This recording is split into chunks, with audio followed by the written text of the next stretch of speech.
ibigin mo ang iyong kapwa. Yan. Ibigin mo ang iyong kapwa. Ito po yung ating pag-aaralan sa oras na ito.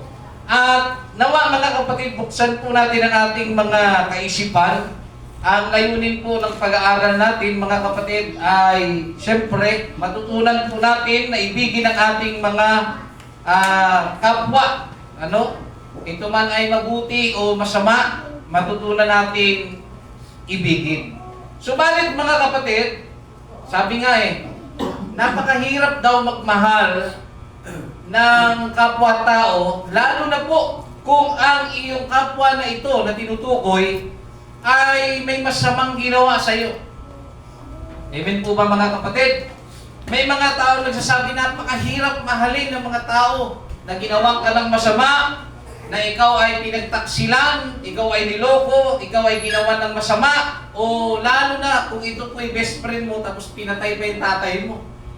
So paano ito? Paano ba natin i-deal ito? At bakit ganun na lamang po ang Panginoon sa kanyang pagbibigay sa atin ng kautusan sa bagay na ito? Sa unang pagbasa, buksan muna natin dito sa Galatia, Kapitulo 5, versikulo 14. Sinasabi ng kasulatan, sapagkat ang buong kautusan ay natutupad sa isang salita. Sa makatwid ay dito, iibigin mo ang iyong kapwa na gaya ng inyong sarili. Mabigat po ito, ulitin ko po mga kapatid. Sapagkat ang buong kautusan, ang wika ng Biblia, ang buong kautusan, yung hawak-hawak po ninyo mga kapatid, ay natutupad sa isang salita lang. Tuloy mo, kapal-kapal ng libro na yan, matutupad yan sa isang salita lang mga kapatid. Ano po daw yun mga kapatid? Sa makatwid ay dito, iibigin mo ang iyong kapwa na gaya ng iyong sarili. Basic mga kapatid. Paano ba ibigin ang kapwa? Kung paano mo iniibig ang iyong sarili. Kung paano ayaw mo magutom, ayaw mo mahuli sa mga handaan. May mga tao mga kapatid na kahit magutom ng iba, wag lang ang kanyang sarili. Okay?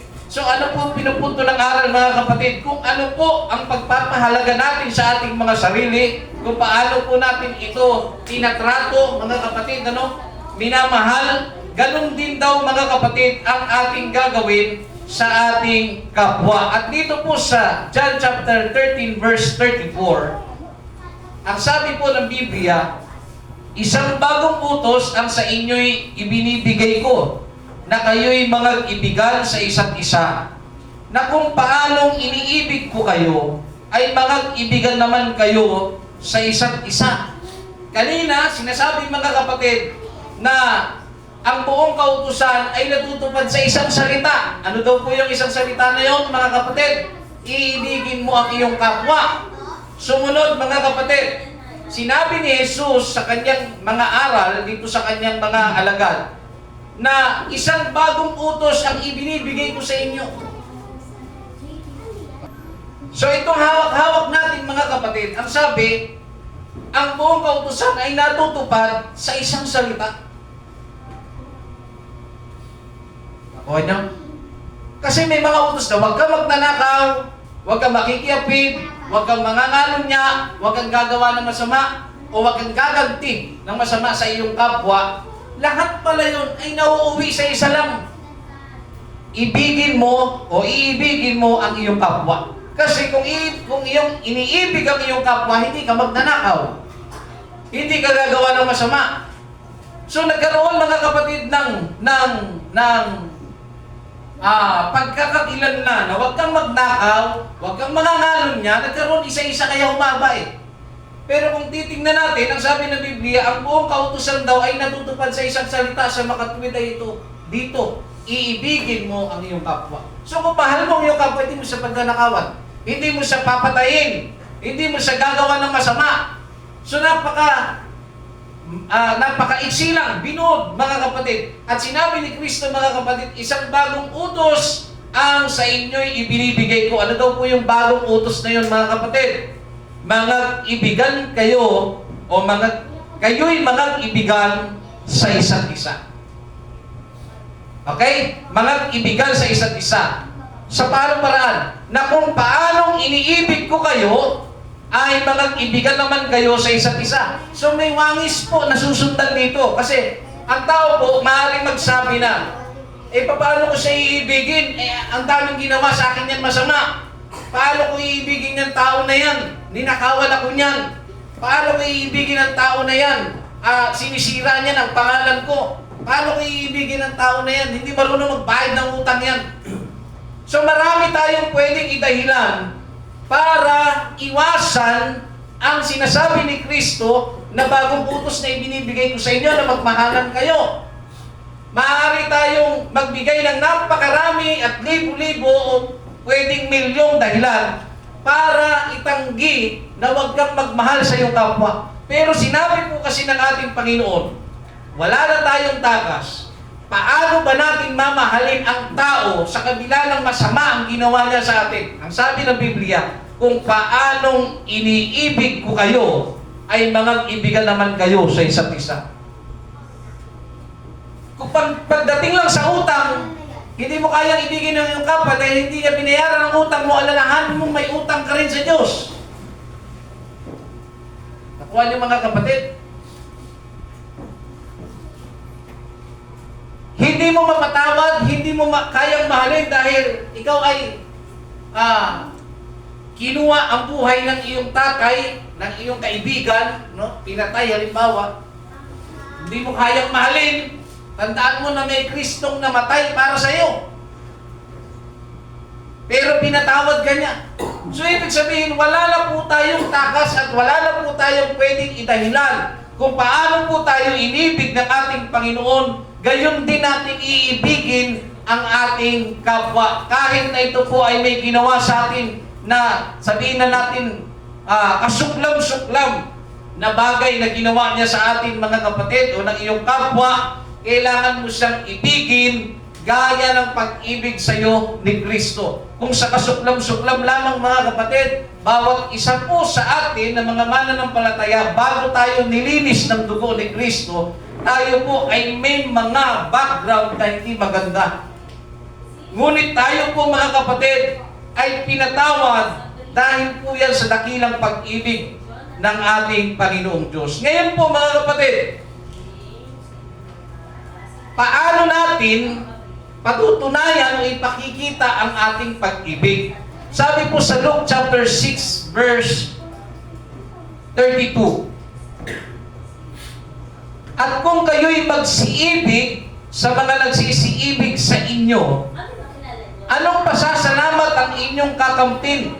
Sapagkat ang mga makasalanan man ay nagsisiibig sa nagsisiibig sa kanila. So paano tayo magmamahal mga kapatid? Simple lang mga kapatid. Kung kayo pala, kung tayo daw ay umiibig sa mga nagsisiibig lamang sa atin, anong pasasalamat ang kakamtin natin? Ito po ang problema mga kapatid ng tao. Mapa-Kristiyano o hindi, ang kanyang pag-ibig ay nandoon lamang po sa mga taong umiibig sa kanila pabalik. At kapag meron silang kinamumuhian, hindi nila kayang pag-alayan ng pag-ibig. Nakuha ninyo mga kapatid? Ibig sabihin, parang ganito, no, pababawi ko. Pag may nagregalo sa'yo, yun lang din ang iyong reregaluhan.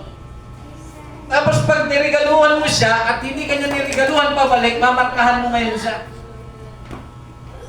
na hindi ito nagre-regalo. Hindi na ito makakaulit sa akin. So ano po ibig sabihin mga kapatid? Itinuturo sa atin ng ating Panginoong Diyos na huwag lamang tayong umibig sa mga tao na umiibig sa atin, kundi doon din sa mga tao na kahit kinakamuhian ka ng mga tao, hindi gusto ng tao ang iyong paraan ng pamumuhay, ng iyong pagsasalita, no? Dahil nga ikaw ay lingkod ng Panginoon, kailangan mo pa rin silang ibigin. Ngayon po mga kapatid, sa ating pagpapatuloy, Luke chapter 6 verse 33. At kung magsigawa kayo ng mabuti sa nagsisigawa sa inyo ng mabuti, anong pasasalamat ang inyong kakamtin? Sapagat ganito rin ang ginagawa ng mga makasalanan. Mga kapatid, kung magsisigawa daw tayo bilang mga lingkod ng ating Panginoong Diyos ng mabuti sa mga gumagawa lamang sa atin ng mabuti, anong pasasalamat ang ating tatanggapin? Ito po minsan ang problema din sa tao, pagka tinulungan ka ng tao, tapos hindi mo nabalik yung itinulong sa'yo, yung mararamdaman ng taong tumulong sa'yo, di ba sinasabi, hindi ka na makakaulit? Nakuha ninyo mga kapatid, hindi ka na makakaulit. At dito mga kapatid, sa aral na ito, minsan, pag gumawa ka ng mabuti, hindi pa maganda ang balik sa'yo. O sino sa inyo nakaranas mga kapatid? Ginawan mo ng mabuti ang isang tao, no? Kumbaga sa ikaw pa ang inaway, ikaw pa ang ginawa ng masama, ikaw pa ang ginawa ng kwento, paano nga naman iibigin yung ganun? Kung ikaw po ay nasa kaisipan ng pagiging unbeliever, mga kapatid, napakahirap nun na ginawaan mo ng mabuti, ginawaan mo ng maayos, binalikan ka, hindi maganda ang balik sa'yo. Pero ang sabi ng Panginoon, mga kapatid, mahalin nyo sila. Kahit na yan po mga kapatid ay may ginawang hindi tama, hindi maganda sa kabila ng ikaw ay gumawa sa kanila ng maayos, hindi pa pwede mga kapatid na gagantihan natin sila ng hindi mabuti. Nakuha ninyo mga kapatid, ito yung mahirap mga kapatid sa tao, pag nasaktan, hindi makapag-isip ng tama. Ang isip ng tao gumanti. Sa totoo lang mga kapatid, ganyan po ang tao. Pag nasaktan, gaganti, hahanap ng paraan. Okay? Hahanap ng paraan. Mapa-spiritual o dito sa mundo mga kapatid, ganun po ang tao. Gaganti. Pero ang tinuturo po sa atin, kung tayo po ay tunay na lingkod ng ating Panginoon, huwag po natin gantihan ng masama ang mga gumagawa sa atin ng masama. Tuloy po tayo mga kapatid. Sabi sa Luke chapter 6 verse 34, at kung kayo'y magpahiram doon sa mga inaasahan ninyong may tatanggap o may tatanggapin, anong pasasalamat ang inyong kakamtin? Ang mga makasalanan man ay nagpapahiram sa mga makasalanan upang muling magsitanggap ng gayon din. So sa madaling salita mga kapatid, kung ikaw pala ay isang tao na ikaw ay magpapahiram lamang sa mga tao na kung saan may inaasahan kang gagantihan ka pabalik. Nakukuha ninyo mga kapatid? Ibig bagang sabihin, kaya ko ito papautangin kasi marunong magsukli ito ng kabutihang loob. Nakukuha ninyo? Minsan papautangin ko lang yung tunay na nagbabayad. Yan. Minsan naman, ito pahihiramin ko to. Kasi grabe to pagka ako nangailangan, minsan pag pinapautang niya ako, hindi niya na sinisingil Kaya ano lang naman itong 1,000 hinihiram niya ngayon, kung tapalit naman ito ay 5,000 na hindi niya sinisingil.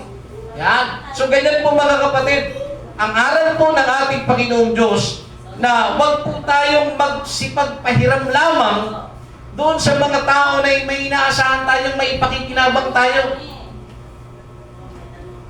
Nakukuha ninyo mga kapatid? Dahil ang pagtulong mga kapatid ay hindi po dapat tayo nag-aasam o nag-e-expect na tayo po ay tutulungan din. No?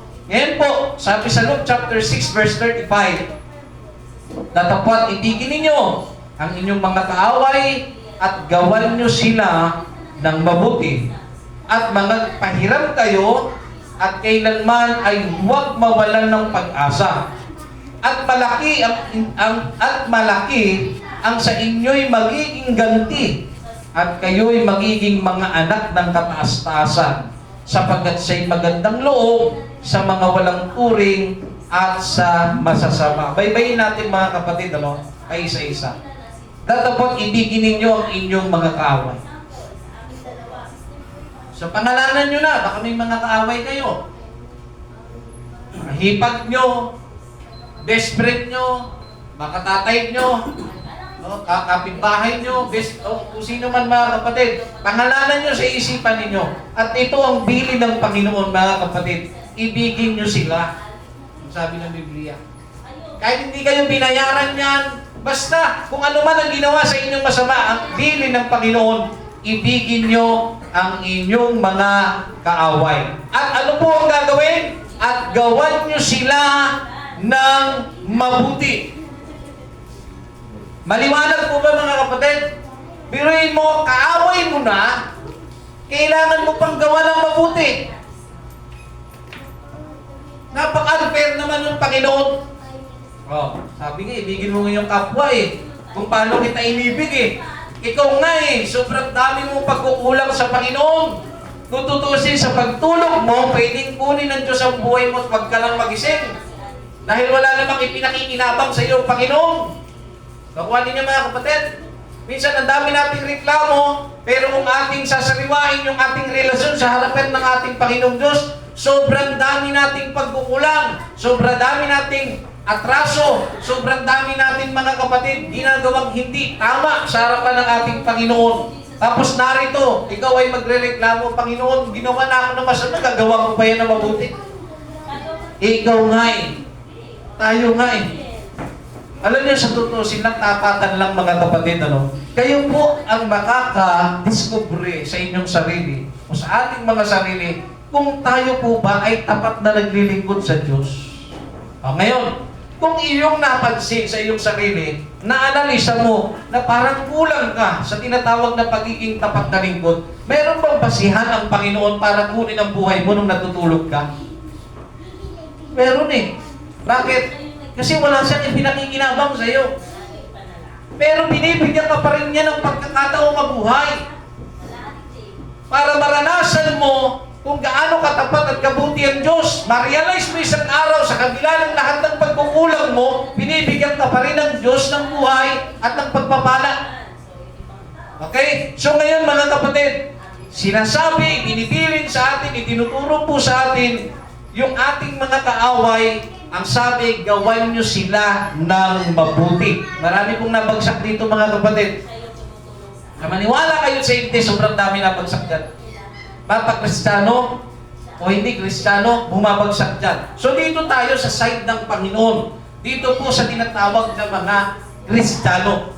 Tinanggap mo si Kristo, nabautismuhan ka. Pero hanggang ngayon, itong talata na ito ay hindi natin maipasa-pasa.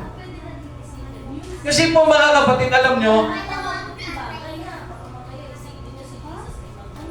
yung mga aral ni Kristo ay tinuturo sa mga hindi nila nalalaman. Sa madaling salita, walang alam doon sa bagay na iniaaral. So pag tinuro sa'yo, ay nalaman mo ngayon, ay ganun pala, mali pala, nagantihan ko ang aking kapatid, mali pala, nagantihan ko ang aking kapwa sa ginawa niya sa aking masama, mali pala yun. Pero kung walang realization mga kapatid, lalabas po tayo dito sa lugar na ito na ganun pa rin, na ang iyong kaaway mga kapatid ay hindi mo pa rin magawa ng mabuti, mga kapatid, bagsak ka pa rin sa aral na ito. Alam niyo mga kapatid, ang sabi nga ng Biblia, ituro ninyo sa mga alagad na ganapin ang lahat ng pinag-uutos ko. Utos pa ito ng Panginoon. Utos po ito. Kaya kung ikaw ay Kristiyano at nag-aari ka sa iyong sariling ganap na ikaw ay Kristiyano, mapapastor ka, worker o ordinary member, kung hindi ka makitaan ng Panginoon ng ganitong klaseng espiritu na gumagawa ng mabuti sa gumagawa sa iyo ng masama, mga kapatid, bagsak ka pa rin. Babagsak po tayo kapag gaganito, mga kapatid. Gawaan po natin ng mabuti. Ngayon, mga kapatid, may mga mabuting bagay na lihim sa harapan ng marami. Nakakala po ninyo. Hindi po lahat ng mabuti kailangan mo ihayag. Isa sa paggawa ng mabuti, idalangin nyo ang gumagawa sa inyo ng masama. Aral po yan ni Kristo. Ang mga gumagawa sa inyo ng hindi tama, no, nag-aalipura sa inyo, sabi ng Biblia, idalangin nyo sila. At ang panalangin, mga kapatid, ay isang uri ng pagpapahayag ng pag-ibig doon sa mga tao na gumawa sa inyo ng masama. Hindi man nila yung nakikita, hindi man nila yung nararamdaman, pero ipinakikita at pinadadama mo yun sa Diyos.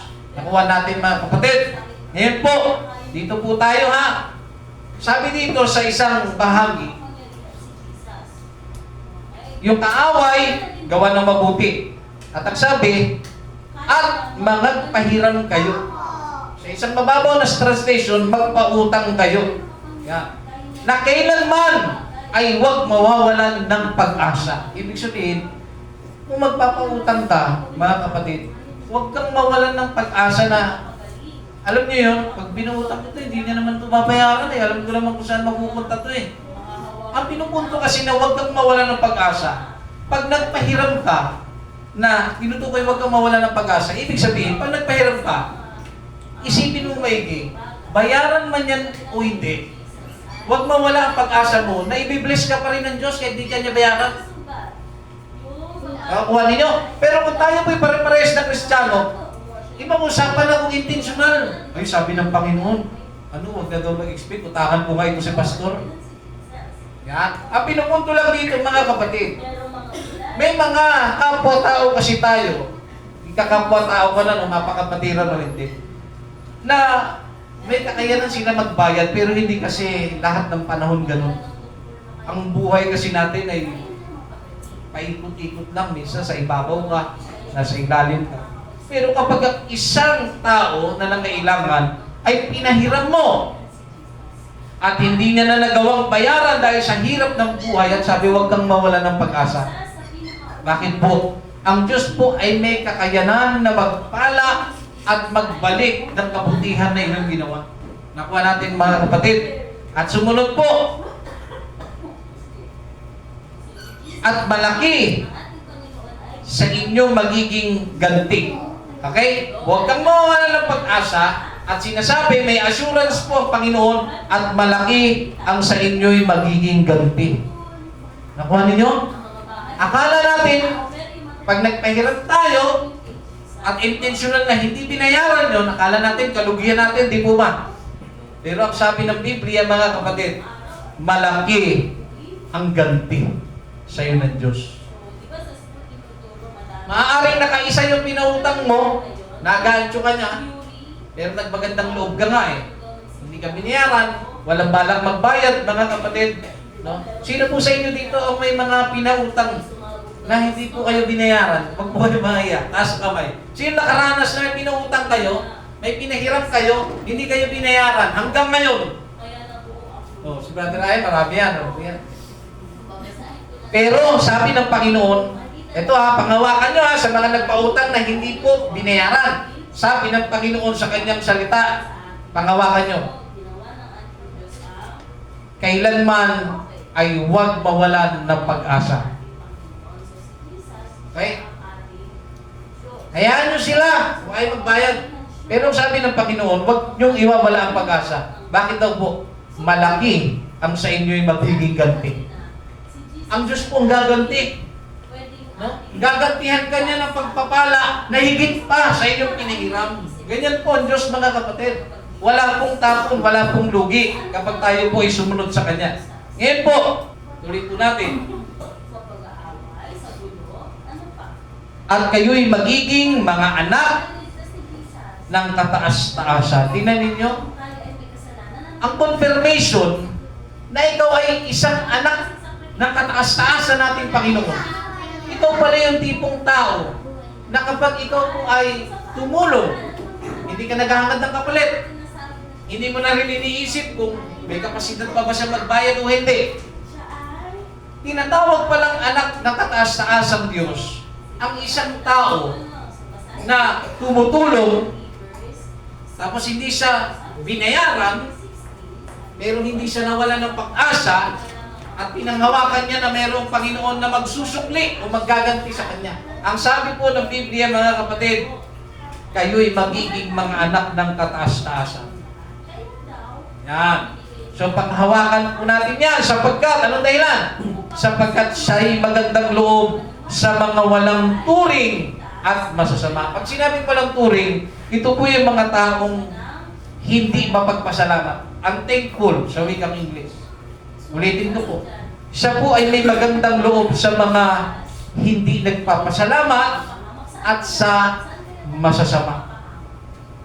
Kung doon nga nagkakaroon siya ng magandang loob, gaano po pa kaya sa atin?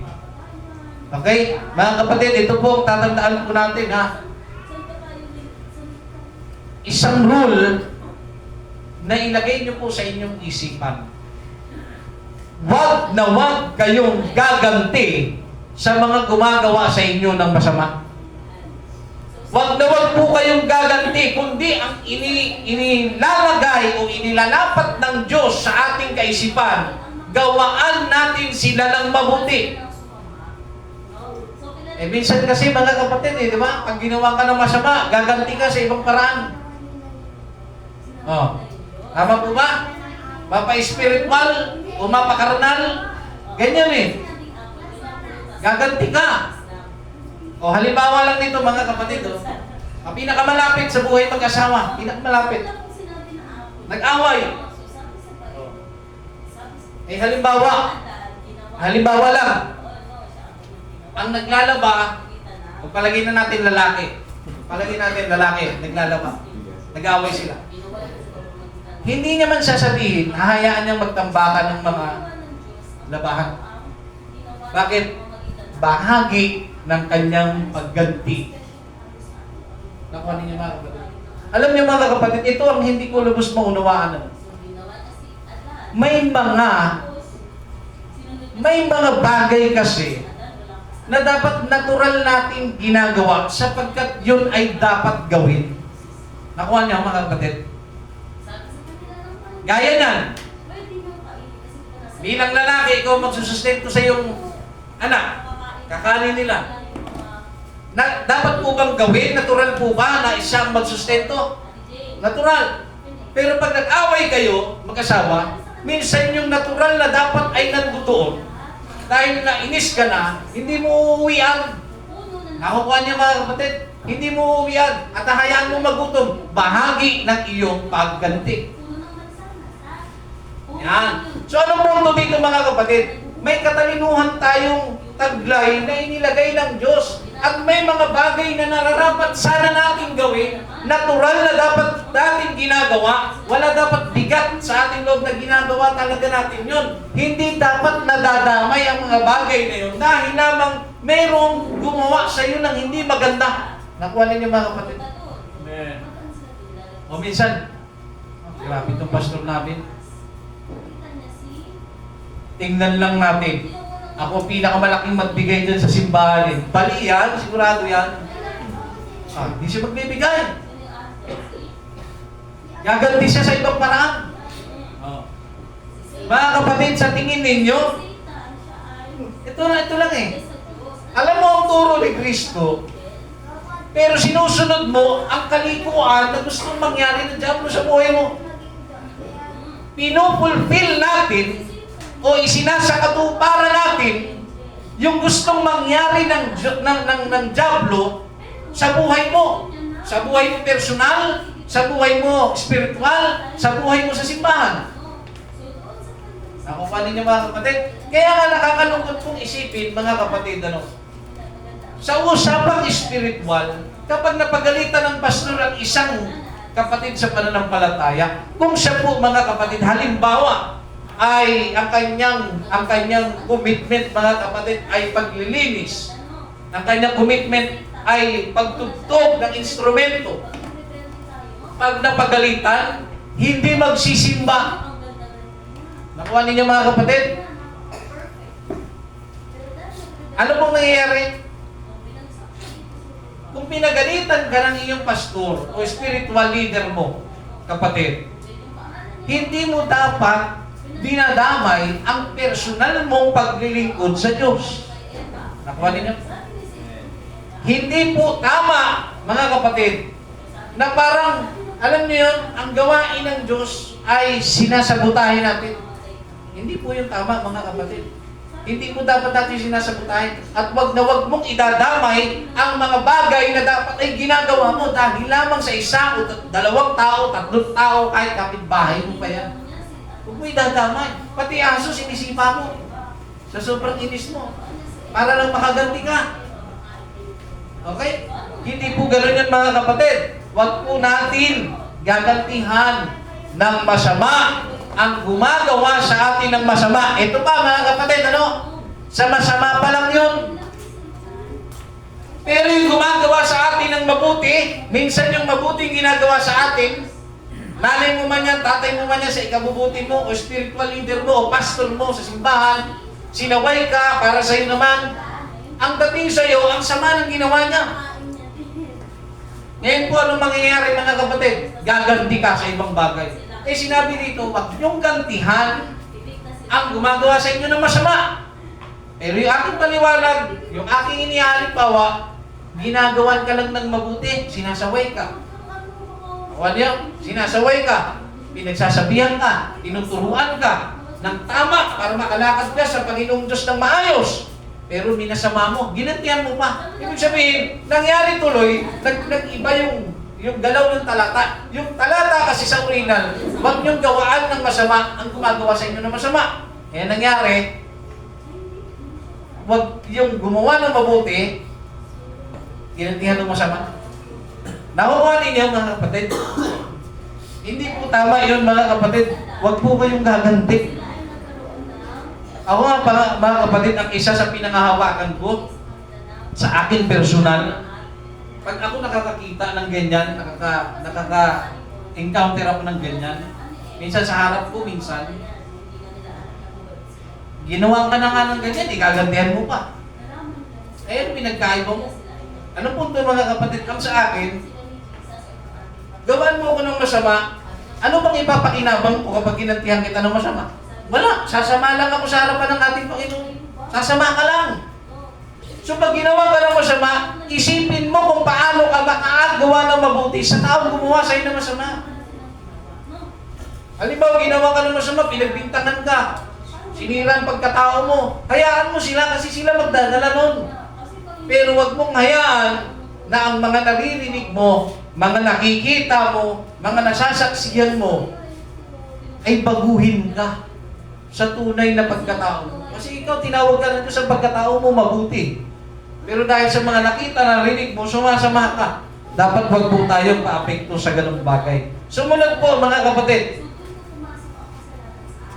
Sabi dito, Romans chapter 12 verse 17. Bahagi pa rin po ito ng pag-ibig sa kapwa. Huwag kayong magbayad sa kanino man ng masama sa masama. Isipin ninyo ang mga bagay na kapuri-puri sa harapan ng lahat ng mga tao. Mga kapatid, napakagandang aral po ito. No? Huwag daw po natin gantihan sa mababaw na Tagalog, sa mababaw na translation, huwag nyong gantihan ang gumagawa sa inyo ng masama. Yung gumagawa sa inyo ng masama, mga kapatid, huwag daw natin balikan ng masama. Sa halip, ang sabi, isipin ninyo ang mga bagay na kapuri-puri sa harapan ng lahat ng mga tao. Isipin nyo. Kasi pag gumanti ka, makikita yan ng lahat. Masasaksihan yan ng mga nasa paligid mo. Ano mangyayari mga kapatid? Sasama ang imahe mo. Kaya nga sabi, kung ginagawa ka ng masama, huwag mong gagantihan pabalik. Ang sabi ng Panginoon, sa halip, isipin ninyo ang mga bagay na kapuri-puri sa harapan ng lahat ng mga tao. Ano po yun mga kapatid? Gawan mo ng mabuti. Kung masaksihan ng tao na ginawa ka ng masama at nasaksihan din ng tao na binalikan mo ng mabuti mga kapatid, magiging kapuri-puri yun mga kapatid sa harapan ng ating Panginoon. Sumunod po, Romans chapter 12 verse 20. Kaya kung ang inyong kaaway ay magutom, pakainin mo. Ulitin ko po, Romans chapter 12 verse 20. Kaya kung ang iyong kaaway ay magutom, pakainin mo. Pakanin mo. Kung siya'y mauhaw, painumin mo. Sapagkat sa paggawa mo ng gayon ay mga baga ng apoy ang ibubuntun mo sa kanyang ulo. So maliwanag pong aral ng ating Panginoon mga kapatid. Yung kaaway mo na yan na gumagawa sa iyo ng masama, kapag dumating ang panahon na sa iyo nagutom, huwag kang matulad sa iba na, buti nga, kapatan niya sa iyo, karma yan. Hindi po ganun, mga kapatid. Ang gustong mangyari ng Panginoon, kapag ang kaaway mo, nakita mo isang beses, nasumpungan mong naghirap at nagugutom, ang sabi ng Biblia, pakainin mo. Kung siya ay mauhaw, painumin mo. No? Dahil, ang sabi ng Biblia, sapagkat sa paggawa mo ng gayon, yung mabuting ginagawa mo na yun, mga baga ng apoy ang ibinubunton mo o ibubunton mo sa kanyang ulo. Ano ba ibig sabihin ng baga ng apoy? Alam niyo yung tipo na, alam mong may ginawa kang masama, pero sinuplihan ka pa rin ng mabuti. Yun yung mararamdaman ko mga kapatid. May isip ko, grabe ng tao na to. Sinira ko ng pagkatao. Ginawa pa rin ako ng mabuti. Yan. So ganun, mapapakonsensya mo yung tao mga kapatid. Kaya alam niyo mga kapatid, ang isang bagay no, na dapat nating isa-isip at isa puso sa uling bahagi bago ko ito tapusin. Huwag po tayong maging mapaghiganti. Hindi po maganda mga kapatid. Lalo na kung ikaw ay lingkod ng Diyos, inaari mo sa iyong sarili na lingkod ka, mapapastor ka man, ordinary member, group leader, young people leader, mga kapatid, kahit lalo pang hawak mo, kung ikaw po ay mapaghiganti, hindi ka dapat tawagin na lingkod ng Diyos. Sa totoo lang, ang mga tao na nag-aaring ganap sa kanyang sarili na siya'y lingkod ng Panginoon at siya'y palaging may espiritu ng pagiging mapaghiganti, hindi po yan dapat tawagin na lingkod ng Diyos. Dahil ang tunay po na lingkod ng Panginoon, mga kapatid, sa kabila ng masama ang nangyayari sa paligid, mananatili siyang nakatayo sa katwiran ng Panginoon. Sa kabila ng hindi magandang nangyayari sa paligid, mananatili po siyang mabuti. Sa kabila ng hindi magandang nangyayari, mga kapatid, babaguhin niya ang pangyayari. Sa ano pong paraan? Sa mabuting paraan. Huwag ganun mga kapatid. Huwag po natin hayaan na tayo po ay maging mapaghiganti. Sa kahit anong paraan, ako po ay nagsasalita sa kahit anong paraan. At sa kahit anong sitwasyon. At kahit anong katayuan. Kung ikaw ay asawa, nag-away kayo, huwag kang gaganti. Kung ikaw ay anak, nag-away kayo ng magulang mo, huwag mong gagantihan. Galigildi ako pag hindi mo binili yung cellphone na gusto ko. Mga kapatid, bahagi ng paghihigantihan. Hindi ka mapapabuti dyan. At tatandaan niyo po, lahat ng mga taong ganyan ang mindset, mga kapatid, masyadong mapaghiganti, hindi na babago, 10 taon na, 20 taon na sa simbahan, nakikitaan nyo pa rin. Mga kapatid, pakinggan nyo. Kapag mayroong isang kapatid sa pananampalataya, ang galing niyang mangaral, ang galing, basta magaling siya sa lahat ng spiritual, magaling din siya sa Bible quiz, magaling siya sa lahat, sumasali siya, active siya sa lahat, pati sa youth camp, lahat sinasalihan niya. Pero may espiritu na mapaghiganti, hindi yan tunay na lingkod ng Diyos, mga kapatid. Dahil ang Panginoon, mga kapatid, kailanman, lahat, pangalanan mo lahat ng pwedeng masama na pwedeng mangyari sa buhay mo, hindi mo yun matatapatan yung nangyari sa Panginoon. Dinuraan yun eh. Inataw yun, mga kapatid. Nagbuhat yun ng cross. Ikaw nga, timba pa lang, di mo kaya magbuhat eh. Di ba? Lahat ng pagdudos na, dinanas niya, mga kapatid. Pero ano po, gumanti ba? Hindi. Hindi po siya gumanti. Nagpakita siya ng halimbawa. Kaya nga may power siya. Bago po ipako si Kristo sa krus, sinabi niya na ito, na huwag kayong gaganti. Eh kung siya po ay napako, mga kapatid, no? Siya po ay napako at nagpakita siya ng ganong klaseng violenting espiritu. Hindi siya paniniwalaan. Pero bago nangyari ang lahat, bago sa kamatayan niya, nagturo na siya. Mahalin niyo ang iyong kapwa, gawan niyo sila ng mabuti, magpahiram kayo sa kanila na walang inaasahan na babalik sa inyo. Huwag kayong mawawala ng pag-asa sapagkat malaki ang ganti sa inyo. Yan. So, ayun lamang po mga kapatid. At nawa, ito po ating pinag-aralan ay mayroon po tayong nakuha at maisabuhay po natin. Tandaan po natin ang bilin, ang aral ng Panginoong Diyos, ibigin mo ang iyong kapwa. Dahil ang kautusan ay nauuwi sa isang salita. Ano daw po yung isang salita? Iibigin mo ang iyong kapwa. Kahit basahin mo to, tandaan nyo, Baka pisado mo ito. Fiery ka mag-preach. Ang kabuuan nito. Ano ang kabuuan? Ibigin mo yung kapwa. Hindi mo kayang gawin. Wala nang epekto mga kapatid na lahat ng sinasabi natin. Bakit hindi po natin kayang mahalin ng ating kapwa? At ang pagmamahal, ang wangis po, ang sabi ng Biblia, kung paano tayo minahal ni Kristo, gano'n natin mamahalin ang ating kapwa. So, ayun lamang po mga kapatid. At palakpakan po natin ang ating Panginoon. Sa Diyos po pinakamataas na papuri. Purihin ang ating Panginoon.